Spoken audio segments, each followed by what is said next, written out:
90% beginner premiere pro में timeline का use करते हैं, लेकिन उसके सिर्फ 20% फीचर ही जानते हैं, इसीलिए उनकी एडिटिंग और भी स्लो हो जाती है। आज के बाद आप टाइमलाइन को प्रो एडिटर की तरह यूज़ कर पाओगे। इस वीडियो में हम टाइमलाइन के इम्पोर्टेंट फीचर सीखेंगे जो हर एडिटर को आने ही चाहिए। देखिए, मैंने लास्ट वीडियो का एक छोटा सा पार्ट यहाँ ओपन कर रखा है। सो बेसिकली ये है टाइमलाइन पैनल। ये एक लेयर प्रोग्राम है एंड ये जो आपको स्टार्टिंग में V1, V2, V3, V4 show हो रहे हैं, इसमें रो फुटेज, इमेज, लोगो, टेक्स्ट, शेप और भी काफ़ी सारी चीज़ें पुट करी जाती हैं। और ये जो A1, A2, A3, A4 है, इसमें रो वीडियो की audio, sound effect, voice over and background music show होते हैं।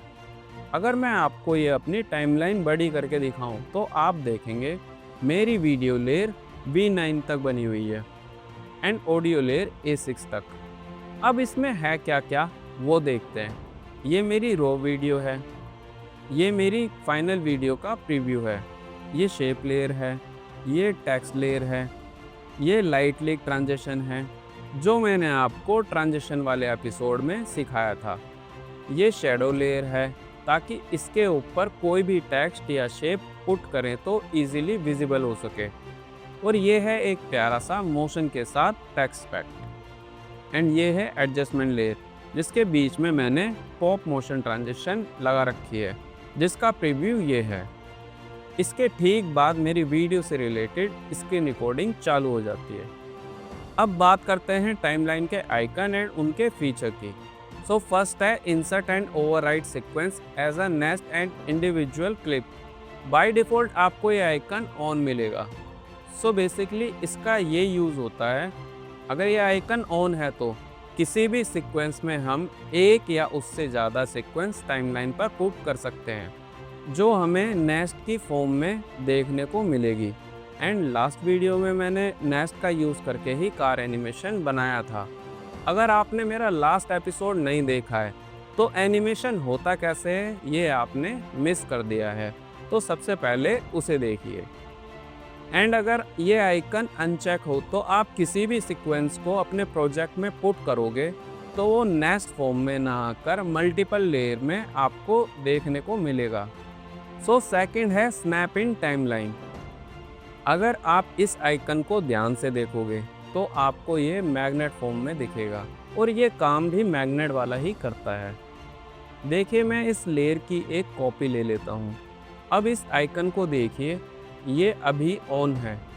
अगर मैं इस लेयर को प्ले हेड के पास में ले जाऊँ तो ये डायरेक्टली उससे चिपक जाएगी, या किसी लेयर को लेयर के पास ले जाया जाए तो भी ये आपस में चिपक जाएंगे। अगर ये आइकन ऑन नहीं है तो क्या होगा, अब लेयर को प्ले हेड की तरफ ले जाएंगे तो वो वहाँ रुकेगा ही नहीं, वो प्ले हेड से भी आगे चला जाएगा।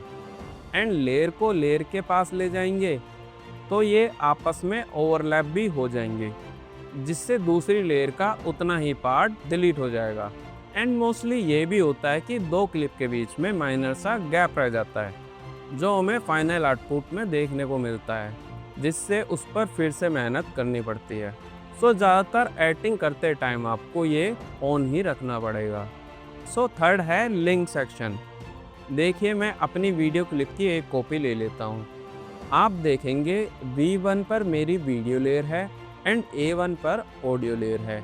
अगर मैं वीडियो पर क्लिक करूँ तो भी दोनों लेयर सेलेक्ट हो रही हैं, और ऑडियो पर क्लिक करूँ तो भी दोनों लेयर सेलेक्ट हो रही हैं।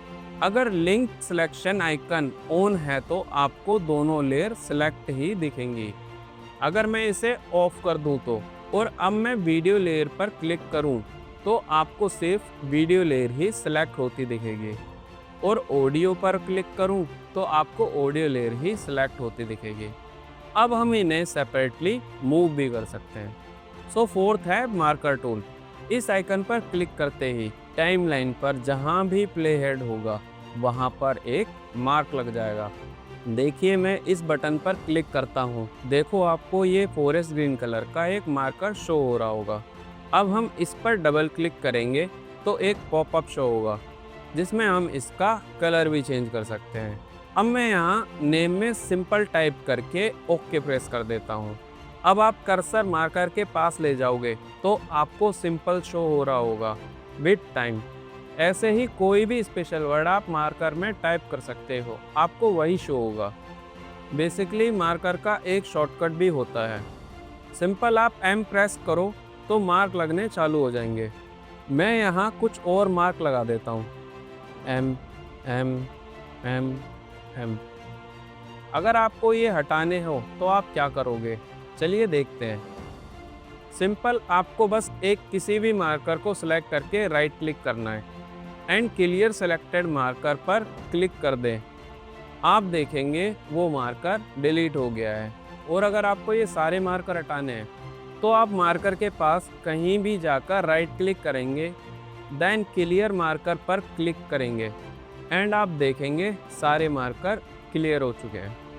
वहीं आपको क्लिप पर मार्कर लगाने हो तो पहले क्लिप सेलेक्ट करें, देन मार्कर टूल से या एम प्रेस करके मार्कर लगा सकते हैं। सो फिफ्थ है टाइमलाइन डिस्प्ले सेटिंग। इसमें जो ऑप्शन है ये टाइमलाइन पर शो होते हैं। आप इसका स्क्रीनशॉट भी ले सकते हैं और मैच कर सकते हैं कि आप पर ये चीज़ें मार्क हैं या नहीं। अगर मैं शो वीडियो की फ्रेम को अनचेक कर दूं तो देखिए वीडियो लेयर पर जो लाइन शो हो रही थी वो गायब हो चुकी है, बट हमें इसकी ज़रूरत पड़ती रहती है, जिससे हम ओपेसिटी के की फ्रेम डायरेक्टली इसी लाइन से लगा सकते हैं। आगे हम इस लाइन के बारे में डीपली जानेंगे। अगर हम शो वीडियो थंबनेल को अनचेक कर दें तो वीडियो लेयर में हमें हमारी पिक्चर दिख रही थी वो नहीं दिखेगी। इसे भी हम वापस ऑन कर देते हैं।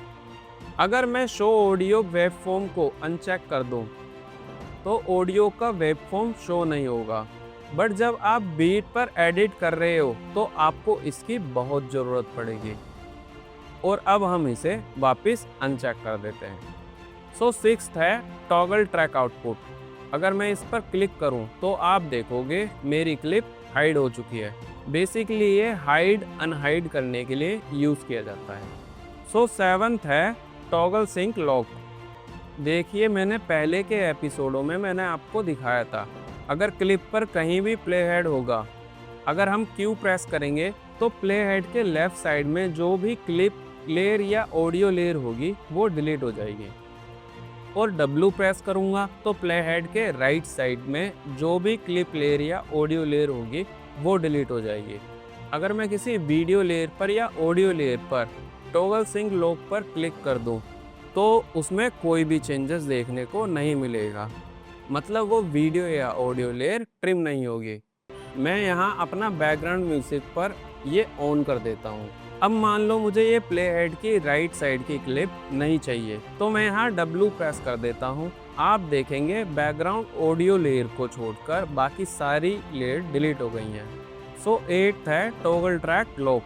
अगर ये मैं किसी लेयर पर भी ऑन कर दूँ तो उस लेयर पर कोई भी चेंजेस नहीं होंगे, ना तो वो ट्रिम होगी, ना तो उस पर कोई भी इफेक्ट ड्रैग होंगे और ना ही वो कहीं पे भी मूव होगी। सो नाइन्थ है म्यूट ट्रैक। इसे जिस ऑडियो लेयर पर ऑन करेंगे बेसिकली उसका साउंड म्यूट हो जाएगा, मतलब हमें सुनाई नहीं देगा। और आगे की क्लियर वॉइस सुनने के लिए मैं आपसे रिक्वेस्ट करता हूँ कि आप हेडफोन या फिर हैंड फ्री यूज़ करें। देखिए मेरे प्रोजेक्ट में दो ऑडियो लेयर हैं, एक इन्हेंस है, एक सिंपल ऑडियो है। अगर मैं A1 लेयर को म्यूट कर दूं तो आपको मेरी वॉइस क्लियर आ रही होगी। Rotation, crop, anchor point, opacity सीखा था, लेकिन ये कंट्रोल सीख लेना इनफ नहीं है। और अगर मैं म्यूट A1 से हटाकर A2 पे कर दूं तो अब आपको मेरी वॉइस में बहुत शोर आ रहा होगा। Rotation, crop, anchor point, opacity सीखा था, लेकिन ये कंट्रोल सीख लेना इनफ नहीं है। सो 10th है सोलो ट्रैक। मान लीजिए मैं कोई ऐसी वीडियो एडिट करना चाहता हूँ जिसके पीछे बैकग्राउंड म्यूज़िक है, बट आपके पास 3 बैकग्राउंड म्यूज़िक है। आप उन तीनों को एक साथ टाइमलाइन पर ड्रैग कर दो एंड सोलो ट्रैक बटन का यूज़ करके आप उन तीनों में से किसी एक का म्यूज़िक आराम से सुन सकते हो।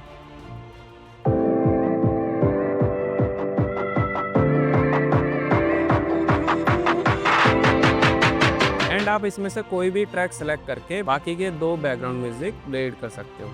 सो ये थे टाइमलाइन के फीचर। एंड अगर आप यहाँ तक पहुँच गए हो तो कमेंट में लिखो एपिसोड 9 डन। एंड मैं मिलता हूँ आपसे नेक्स्ट वीडियो में, और प्रैक्टिस ज़रूर करें। अगर आपको हमारी वीडियो अच्छी लगी तो हमारे रॉ एडिट चैनल को सब्सक्राइब करना बिल्कुल भी ना भूलें। Thank you.